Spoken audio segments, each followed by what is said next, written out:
제9시 기도 시간에 베드로와 요한이 성전에 올라갈새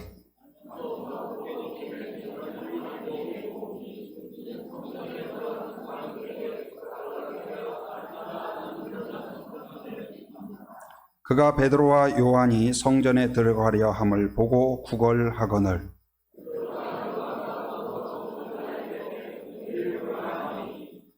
그가 그들에게서 무엇을 얻을까 하여 바라보거늘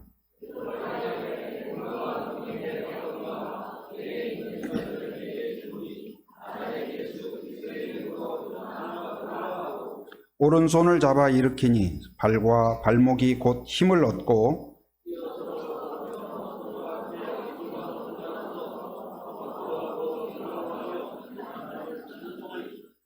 모든 백성이 그 걷는 것과 하나님을 찬송함을 보고 그가 본래 성전 미문에 앉아 구걸하던 사람인 줄 알고 그에게 일어난 일로 인하여 심히 놀랍게 여기며 놀라니라. 아멘.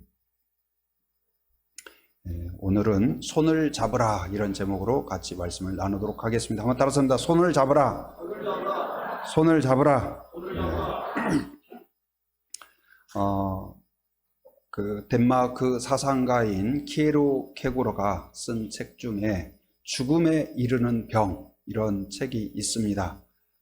죽음에 이르는 병, 그래서 무슨 암을 다루거나 의학적인 그런 책이 아니고 어떤 우리의 육체적인 죽음보다도 마음의 죽음, 영적인 죽음에 대하여서 이야기하고 있습니다. 그것은 무엇일까? 죽음에 이르는 병은 그가 한 이야기를 요약하면 바로 절망이라고 이야기하고 있습니다. 나는 이제 안 된다. 나는 이제 끝났다. 우리는 더 이상 희망이 없다. 우리는 망했다. 자기에 대한 선언, 다른 사람에 대한 실망도 우리를 힘들게 하지만 자신에 대한 실망, 내가 어디서 이렇게 내 인생이 왜 이렇게 됐을까? 어디서 길을 잃은 것일까? 어디서 답을 잃은 것일까? 내가 원래는 그런 대로 잘 나갔었는데 어쩌다가 이렇게 된 걸까?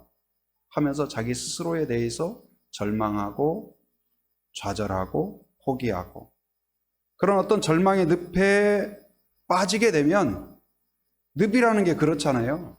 나오려고 하면 더 들어가고 결코 혼자서는 나올 수가 없죠.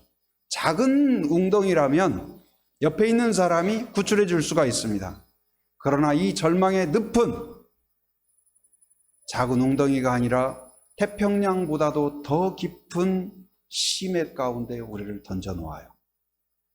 나 스스로 나오지 못할 뿐만 아니라 나를 사랑하는 가족도 나를 건져줄 수 없고 나를 좋아하는 친구도 나를 건져줄 수 없는, 발만 동동 구를 뿐이지 누구도 건져줄 수 없는 그러한 심연 가운데 내가 던져져 있다는 그런 느낌. 여러분 혹시 그런 느낌이 여러분 안에 있는지 모르겠습니다. 저도 종종 간간히 이런 마음이 있어요. 그런데 성경에 보면 그 절망의 늪 가운데에서 그냥 빠져서 결국은 죽어가는 사람이 있는가 하면 놀랍게도 거기에서 탈출해서 살아나서 새롭게 살아가는 사람들의 이야기가 성경의 이야기.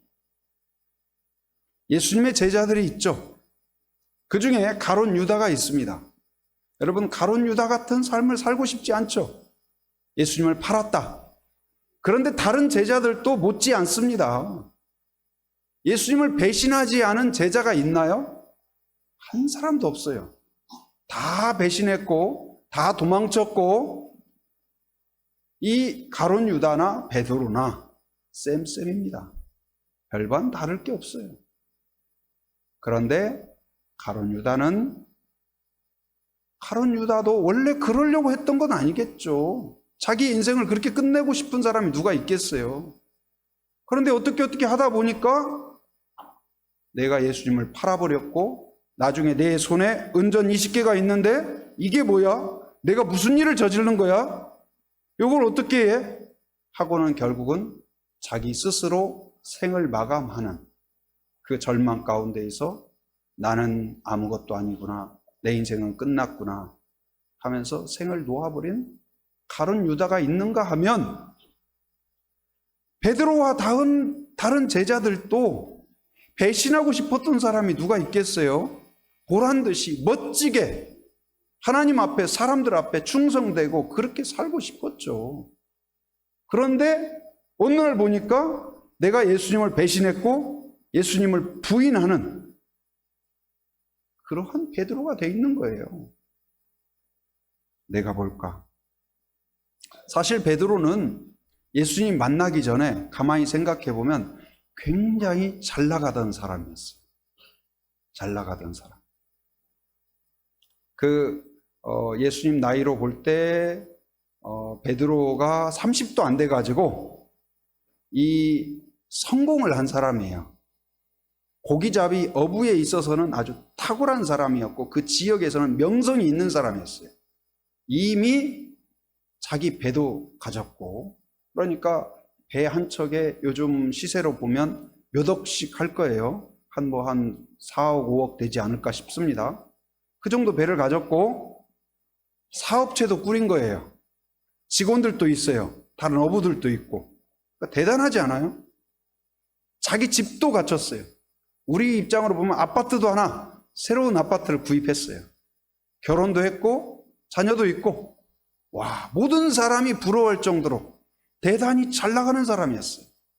갈릴리 지역에서 성공한 사람은 베드로 할 정도로 다들 야, 멋지다. 그리고 베드로가 이야기하면 다 듣고 싶어 했어요. 갈릴리 호수에서 어디에 고기가 있는지, 어떻게 하면 장사가 잘 되는지 수완도 좋았기 때문에 나이가 들은 사람도 베드로의 말에 경청했어요. 어떻게 하면 인생을 의미 있게, 복되게, 풍성하게 살 수 있는지 알만한 사람이 베드로였어요.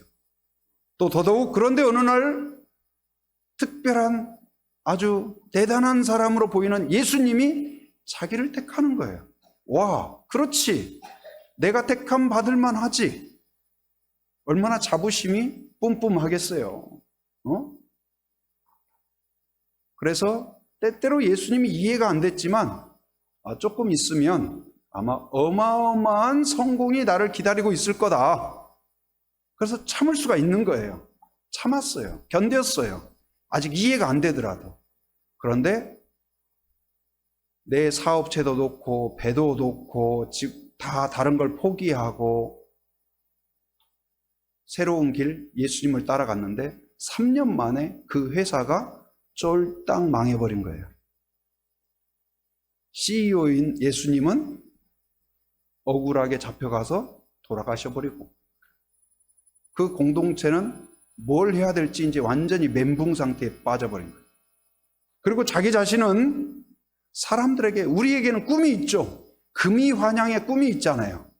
한번 막 보란듯이 그동안 나 어렸을 때 조금 괴롭히고 무시했던 그런 사람들에게도 나 이제는 이런 사람이야 보여주고 싶은 그런 야망이 있지 않나요? 우리 청년들도 그렇지 않나요? 앞으로 나 한번 보란듯이 엄마에게도 아빠에게도 이모에게도 삼촌에게도 친구들에게도 나 이런 사람이야 이제. 너 옛날 함부로 나 부르던 그런 사람 아니야 이제 하면서 한번 그러고 싶은 마음이 누구에게나 있잖아요. 그런데 베드로가 어느 날 보니까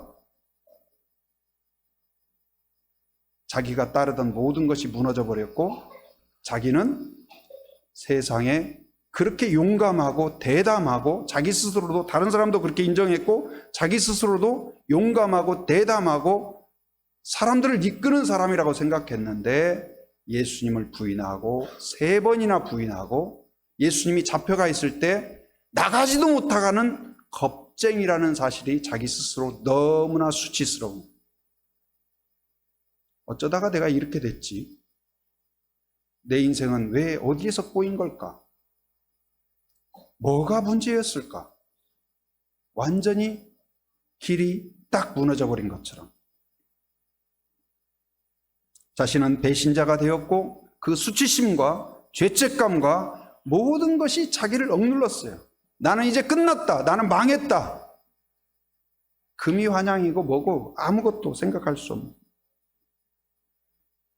그렇게 버려진 것 같았던 늪에, 패배의 늪에, 절망의 늪에, 포기의 늪에, 죄책감의 늪에 깊숙이 빠져버렸던 베드로에게 하나님의 손길이 다가왔습니다. 예수님께서 다가오셔서, 부활하신 예수님이 다가오셔서 못자국을 보여주시고 창자국을 보여주시며 만지게 하죠. 그 예수님의 못자국을 보며 만지며 창자국을 보며 만질 때에 예수님의 못자국을 만질 뿐만 아니라 그 손의 느낌과 그 과정을 통하여 제자들의 마음속에 있던 수치심과 두려움과 절망의 상처들이 치유되기 시작한 줄 믿습니다. 그리고 부활하신 예수님께서 또 베드로와 제자들이 무엇을 해야 될지 모를 때에 갈릴리 호수에서 어느 날 제자들이 다시 고기 잡는데 그날따라 한 마리도 안 잡히는 거예요. 그런데 그 갈릴리 호수에서 예수님께서 새벽에 숯불을 피워놓고 고기를 굽고 그리고 떡을 구워서 제자들을 불러 그 따뜻한 구워진 떡을 베드로에게 전해줍니다. 그리고 노릇노릇 익은 생선을 제자들에게 나눠줍니다. 그리고 그 베드로에게 묻죠. 네가 나를 사랑하느냐? 그 말은 무슨 말일까요? 내가 너를 버리지 않았는데, 내가 너를 포기하지 않았는데, 그러면서 그를 위로해요. 또닥여요. 그리고 그 하나님의 손길로서 이 제자들을 완전 치유하고 완전 해방하신 사건이 무엇이냐? 다시 찾아오신 그 사건이 뭐냐? 사도행전 2장에 있는 성령 강림 사건. 이 사건을 통하여서 이들이 그동안 빠져있던 모든 죄책감과 수치심과 자기 비하와 나는 끝났다 망했다는 그 패배감 속에서 완전 탈출, 완전 해방, 완전 치유, 완전 퇴원. 그게 뭐예요? 이 성령 강림 사건. 그 사건을 통하여서 이 베드로와 제자들은 다른 세계를, 하나님의 세계를 보는 사람이 되게 돼요. 여러분, 오늘 베드로에게 있었던 이 놀라운 변화가 오늘 여러분에게 있기를 바랍니다. 오늘 특별히 우리 청년들 생각하면서 위로가 되고 도전이 되면 좋겠다. 제가 어젯밤에도 그러고 오늘 새벽에도 이걸 썼다가 다시 쓰고 정말 여러분에게 위로가 되면 좋겠다. 제가 선교사로 6년 동안 그 해외에 있었던 적이 있습니다. 그런데 그곳에 도시가 전체가 분지예요, 분지. 그래서 습기가 굉장히 많고 굉장히 더웠어요. 그러니까 우리나라 대구보다 더 더워요. 그러니까 평균 한 여름 같은 경우도 39도는 뭐 보통이고 40도가 넘어갑니다. 그래서 굉장히 더워요. 그리고 거기는 이제 난방이나 이런 것을 다 그 난방뿐만 아니라 조리나 이런 걸 뭘로 하냐면 석탄으로 했었어요. 석탄. 그 조개탄 아세요? 조개탄? 좀 연세 드신 분은 아시고 요즘 분들은 조개탄이 뭔지 모를게요. 조개구이만 알지 조개탄은 뭐 잘 모르죠. 근데 조개탄이라는 게 있어요. 그걸로 이제 난방도 하고 또 연탄이나 석탄으로 밥도 하고 이제 그러거든요. 그러다 보니까 학교나 공공단체에서도 계속 24시간 그걸 떼요. 그러니까 높은 기둥이 있고 거기서 그냥 연기가 계속 나와요. 24시간, 365일.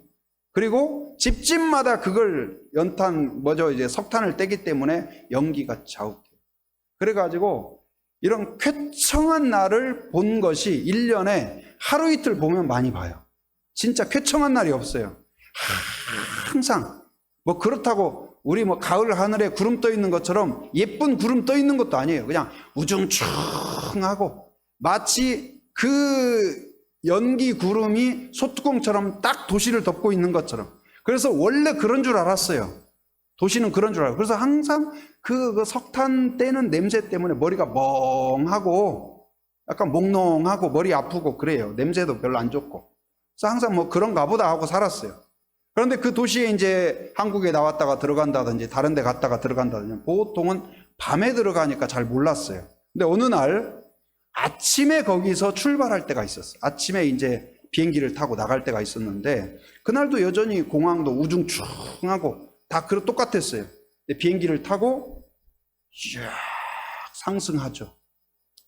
올라갔는데 그 연기 구름을 뚫고 올라가니까 세상에 그 푸른 창공이 그 위에 있는 거예요. 그리고 찬란한 햇살이 쫙 비치고 있는 거예요. 제가 그걸 보면서 어마어마한 충격을 받았습니다. 아니 세상에 우리 머리 위에 이런 하늘이 있다니, 우리 머리 위에 이런 햇살이 비치고 있다니. 아니 그런데 우리는 저 어두컴컴하게 우중충하게 막 머리 아프게 그러고 살았단 말이구나. 정말 어마어마한 충격이었어요. 근데 영적으로도 우리 그러지 않을까요?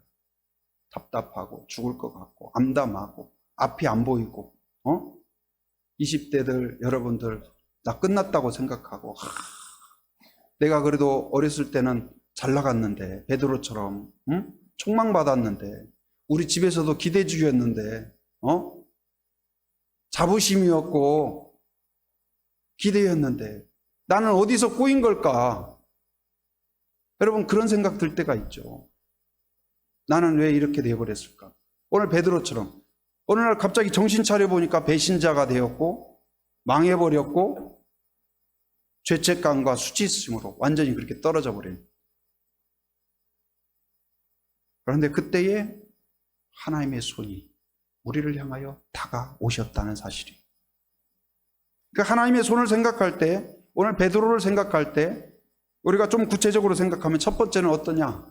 하나님이 우리에게 다가오시되 구원의 손길이 되고 아무리 깊은 곳에 빠져있다 할지라도 저 태평양 깊은 심연에 빠져있다 할지라도 누구도 구할 수 없지만 우리를 죄에서 죄책감에서 수치심에서 절망에서 그 늪에서 건져주시기에 충분한 하나님이 포기하지 않고 그 베드로를 건져주셨다는 사실이에요.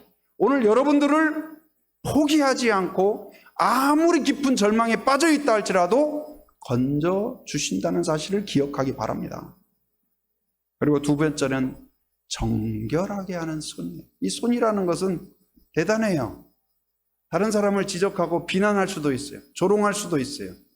따귀를 때려가지고 모욕을 줄 수도 있어요. 그런데 이거를 씻겨줄 수가 있어요. 깨끗하게 합니다. 정결하게 합니다. 그런데 주님이 그 못자국 난 손으로 제자들의 손을 잡아주고 그 손을 이끌어서 예수님의 손을 만지게 하고 예수님께서 베드로의 손을 붙잡아주고, 여러분 손을 붙잡아주는 것만으로도 그 느낌이 대단하잖아요. 그 예수님 제가 어쩌다가 이렇게 됐을까요? 예수님 죄송해요 말도 못하고 속으로 그러고 있을 때 그냥 아무 말도 하지 않고 손을 꼭 잡아주는 예수님처럼 여러분의 손을 붙잡아 주시는 그 주님이 여러분 안에 있는 무거운 것들을 씻어주기에 충분한 줄 믿습니다. 세 번째는 어떤 손이냐? 격려의 손으로 다가오셨어요. 여러분과 저는 격려가 필요합니다. 베드로 용감했어요. 대단했어요. 성공했어요. 잘 나가는 사람이었어요. 그런데 그런 사람도 꺾일 수가 있어요. 넘어질 수가 있어요. 그런데 그때에 아까 갈릴리 해변에서 숯불을 피워놓고 떡을 굽고 생선을 굽고 해서 어깨를 또닥여 준 거예요. 여러분 지난 금요일에도 그 집회 가운데 제가 우리 전도사님 정말 놀랍다.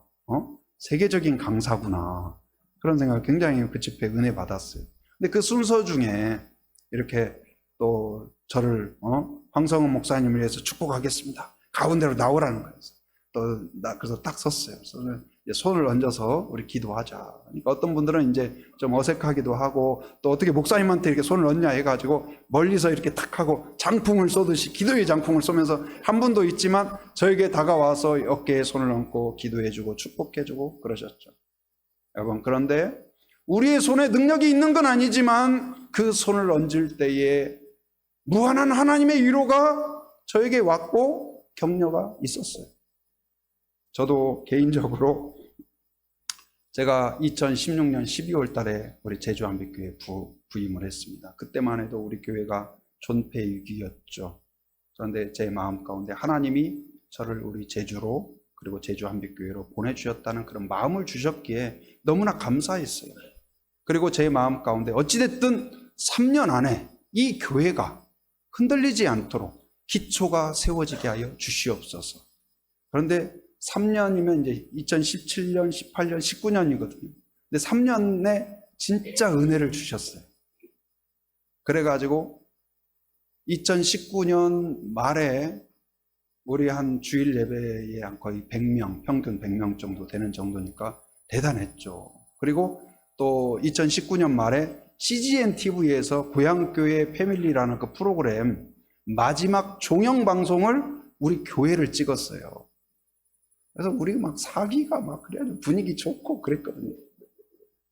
그래서 와, 이대로 가면 우리 이제 200명, 300명, 500명 금방 되겠다 막 기대에 부풀고, 저도 목회자지만 어떤 면에서는 와, 정말 황성은 목사 정말 하나님이 은혜 주셨다, 복 받았다, 와, 한빛교회 대단하다, 아, 뭐 그냥 하나님만 보고 살지만은 또 그런 소문도 있으면 좋겠다, 그런 마음 조금 가질 수도 있지 않겠나요? 교만한 건가요? 근데 2020년은 잊을 수가 없어요. 그렇게 분위기 좋았는데 코로나가 와버린 거예요. 코로나 오고 예배가 중단되고 예배를 드릴 수 없게 되고 성도들이 또 올라가는 분, 또 떠나는 분, 그리고 또 더욱이 아내가 뇌종양으로 쓰러지고 또 질병을 함께. 아, 성공한 것 같았고 잘 나가는 것 같았어요. 근데 하루아침에 이게 뭐지? 내 인생이 끝난 것 같았고 우리 교회가 끝난 것 같았고 실패해버린 것 같았고 나는 이제 그냥 그렇구나. 정말로 웅크릴 수밖에 없었고 한숨 쉴 수밖에 없었고 고개를 들 수가 없었고, 여러분 또 이제 집안에 그렇게 가족이 환자가 큰 질병이 생기면 목회자인 저도 그런데 아마 성도들 그런 마음이 있을 거예요. 제가 그래서 참 기도를 합니다. 그럼 사람들이 이제 자책을 하죠. 나 때문일까? 내가 죄가 있어서 그럴까? 아니면 무지해서 그럴까? 신경을 못 써서 그럴까? 많은 그래서 마음이 무거운 거예요, 이게. 그런데 그때마다 오늘 베드로를 찾아오신 것처럼, 포기하지 않고 찾아오신 것처럼 하나님의 손길이 있었다는 사실이에요. 다시 일으켜 주시고, 다시 구원해 주시고, 그 절망에서 다시 끌어올려 주시고, 그리고 내 안에 있던 자책감, 수치심, 죄책감 이런 것들을 씻어 주시고, 그리고 격려의 손으로 떡을 구워주듯 생선을 구워주듯 내가 너를 떠나지 않았다. 내가 너와 함께한다. 내가 너를 사랑한다. 한빛교회와 함께하고 있다. 그 말이, 그 음성이 저에게 무한 위로가 되었다는 사실이에요. 여러분, 우리 청년들, 특별히 청년들이 있는데 그래도 옛날에 잘 나갔었는데 다른 친구들 뭐 취업도 하는 것 같고 왜 나는 취업도 안 될까? 누구 이제 결혼도 하는 것 같은데 나는 왜 애인도 없고 누가 관심도 안 가질까? 누구 경제적으로 뭐 잘 나가는 것 같은데 나는 왜 안 될까? 또 직장인들도 다른 사람 막 승진하는 것 같은데 나는 왜 안 될까? 또 직장에서 잘릴까? 여러분, 그러한 어떤 깊은 절망 가운데 떨어져 있을 때 나는 이제 잘 나가고 그런 인생이 될 줄 알았는데 갑자기 그런 날이 있을 수가 있어요. 그런데 그때에 우리를 구원해 주실 분은 친구도 아니고 가족도 아니고 부모도 아니고 누굴까요? 하나님이라는 사실을 기억하기 바랍니다. 그 하나님은 능히 우리를 그 늪에서 구원해 내실 줄 믿습니다. 아무리 더럽고 자기 스스로를 넌 쓰레기야, 너는 아무것도 아니야, 너는 형편없어, 그런 마음이 막 내 안에서 가득 차 있을지라도 우리를 정결하게 예수님의 보혈로 그 손은 능히 씻겨 주실 줄 믿습니다. 그리고 그 따뜻한 손길은 베드로를 너 임마 왜 그따위밖에 안 됐어 하지 않고 생선을 구워주시고 떡을 구워주시는 것처럼 오늘도 또다겨 주시는 줄 믿습니다. 그래서 그 하나님이 내민 손을 붙잡은 베드로와 요한과 제자들이 불과 며칠 만에요? 50일 정도 만에 완전 다른 사람이 됐어요. 여러분, 50일 전에 이 베드로는요, 배신자였어요. 쓰레기가 돼버린 거예요. 망해버린 사람이 되었어요. 그런데 50일 만에 완전 탈출했을 뿐만 아니라 예수님의 제자가 되었을 뿐만 아니라 오늘 본문에서 완전 새로운 사람이 되었어요. 담대한 사람, 용기 있는 사람, 확신 있는 사람, 성령으로 충만한 사람이 되었을 뿐만 아니라 하나님의 영적 세계를 보게 되고 하나님의 나라를 꿈꾸고 하나님의 손길이 되어서 이제는 누가 보였냐? 옛날에는 나한테 좀 성공을 줄 만한 사람을 찾아다녔어요. 저 사람 나한테 좀 도움이 될까? 아닐까? 해서 너는 저리 가고 너는 아마 친해봐야 되겠다. 그랬다면 이제는 베드로가 집중하는 사람이 누구냐? 예수님처럼. 누구였을까요? 옛날에도 이 성전을 들락날락 했어요. 이 미문에 있던 사람을 늘 봤어요. 그러나 내 인생에 전혀 도움이 안 되는 사람이었어요. 관심 밖이었어요. 그런데 오늘 하나님의 손길을 접하고 보니까 이제 그 사람이 눈에 들어오는 거예요. 그래서 그 앞에 가서 오늘 담대하게 외칩니다. 오늘 6절 말씀 우리 같이 한번 읽어볼까요? 자, 시작. 베드로가 이르되 은과 금은 내게 없거니와 내게 있는 이것을 내게 주노니 나사렛 예수 그리스도의 이름으로 일어나 걸어라. 용감하지 않아요? 담대하지 않아요? 여러분, 이런 사람 되고 싶지 않나요?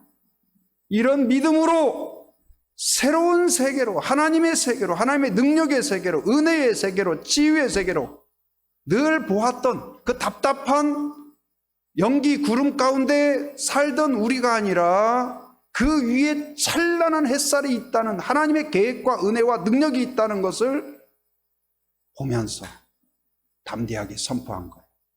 자기가 무능력한 걸 알아요. 그러나 하나님이 전능하심을 또한 알았던 베드로가 오늘 외친 거예요. 그러자 하나님의 능력이 나타난 줄 믿습니다. 오늘 또 여러분을 포기하지 않았습니다. 여러분을 사용하실 겁니다. 하나님께서 다가오신 그 손을 붙잡기만 하면 그 능력의 손이 여러분을 구원하실 것입니다. 깨끗게 하십니다. 새롭게 하십니다. 그리고 오늘 또 끝없이 격려하시는 그분께서 여러분을 다시 이끌어서 내가 너를 포기하지 않았다. 내가 너를 사랑한다. 내가 너와 함께 할 거다. 그리고 너를 향한 계획을 여전히 오늘도 유효하다. 하나님이 백기를 들기 전에 여러분이 백기를 들지 마십시오. 하나님이 반드시 이루실 줄 믿습니다. 그래서 이제는 우리는 베드로와 같이 다른 사람들을 구출하는 구원의 손, 그리고 씻어주는 이 청결하게 하는 그 손이 되며 격려하는 위로자의 손이 되기를 바랍니다. 어느 피서철에 외국 해변에서 있었던 일인데요. 사람들이 다 막 해수욕을 즐기면서 즐겁게 놀고 있었어요. 근데 바닷물이 보통 이제 해안으로 이렇게 파도가 치잖아요. 근데 갑자기 이렇게 돌아가지고 바다로 끌고 갈 때가 있어요. 그래가지고 한 아이가 조그만한 보트에 탔는데 이것이 계속 바다로 밀려가는 거예요. 그러니까 엄마가 하다가 따라 들어갔는데 엄마도 막 쓸려가는 거예요. 이게 물이 깊어지면 자기 마음대로 안 되잖아요. 엄마도 계속 이렇게 아이를 구출해내는 건 둘째고 자기도 끌려가는 거예요. 그래서 막 사람들이 보니까 자기도 들어가면 똑같이 될 것 같아서 오오오오 하면서 그렇게 걱정만 하고 있는데 한 사람이 갑자기 어떻게 하면 사람들을 다 불러 모았어요. 한 80여 명이 모인 거예요. 그래서 어떻게 했냐? 인간 띠를 만든 거예요. 이제 아직 그래도 이 얼굴까지는 안 들어가고 물이 곽지 해수욕장처럼 이렇게 쭉 평탄하니까 그래가지고 인간 띠를 만들어서 사람이 흔들흔들하지만 그래도 손에 손을 잡고 있으니까 그래도 떨어지지 않고 그래서 결국은 어머니도 구출하고 아이도 구출하는 그 실제 사건입니다. 여러분, 하나님께서는 우리가 연약하지만 우리가 주님의 손을 붙잡을 뿐만 아니라 서로의 손을 붙잡으면 하나님의 구원의 손길이 될 줄 믿습니다. 정결하게 하는 우리 한국교회도 마찬가지예요. 안 된다, 어렵다. 뭐 교회에 대한 그 평가하는 분들이 한국교회에 대해서 긍정적인 소리 하는 분 못 봤어요. 다 한국교회는 앞으로 어떨 거다. 다 비관적이에요. 그 먹구름 안에 있는 거예요. 그러나 하나님의 세계를 봐야 됩니다. 하나님의 계획을 봐야 돼요.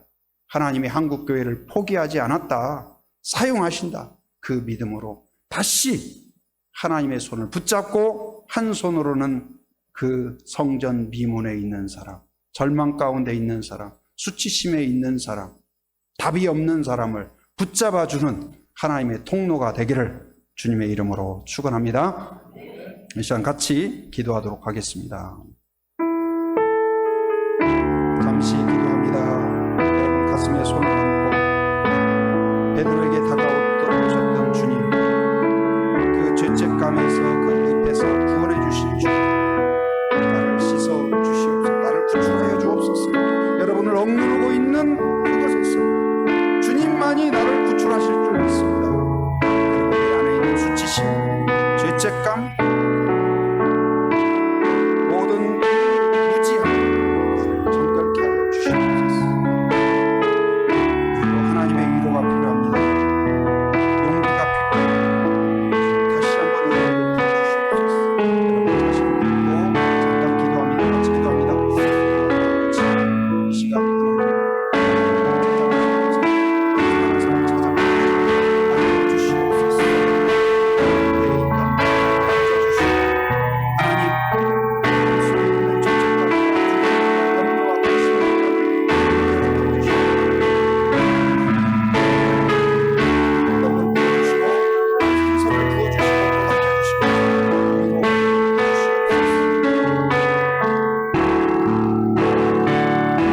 아버지 하나님 감사합니다. 오늘 또 저희를 불러주시고 하나님 앞에 나와 예배할 수 있도록 인도하여 주신 것 감사합니다. 인생이 끝났다고 생각하고 망했다고 생각되었던 베드로였지만 오늘 하나님께서 손을 내미셨고 주님께서 찾아와 주셔서 만져주시고 구원해 주시고 깨끗게 해주시고 격려해 주신 것처럼 우리 한 사람 한 사람을 구원해 주시며 씻어 주시고 또한 격려하여 주시옵소서. 새롭게 되게 하여 주시옵소서. 이제는 전능하신 하나님의 손을 붙잡을 뿐만 아니라 성전 미문에 있는 사람, 절망 가운데 있는 사람, 답이 없는 사람들이 보이게 하여 주시옵소서. 씻어주는 우리 한국 교회가 되게 하여 주시옵소서. 이 시간도 하나님을 사랑하며 또한 기뻐하며 준비하였습니다. 정성으로 준비한 손길 손길 하나님께서 기쁨으로 받으시고 은혜와 복으로 채워 주시옵소서. 질병 가운데 있는 자를 만져주시고 치료하여 주시옵소서. 우리 청년들을 기억하시사 앞길을 열어주시고 다시 한번 용기를 주시고 인도자를 붙여 주시옵소서. 거룩하신 예수님으로 기도합니다.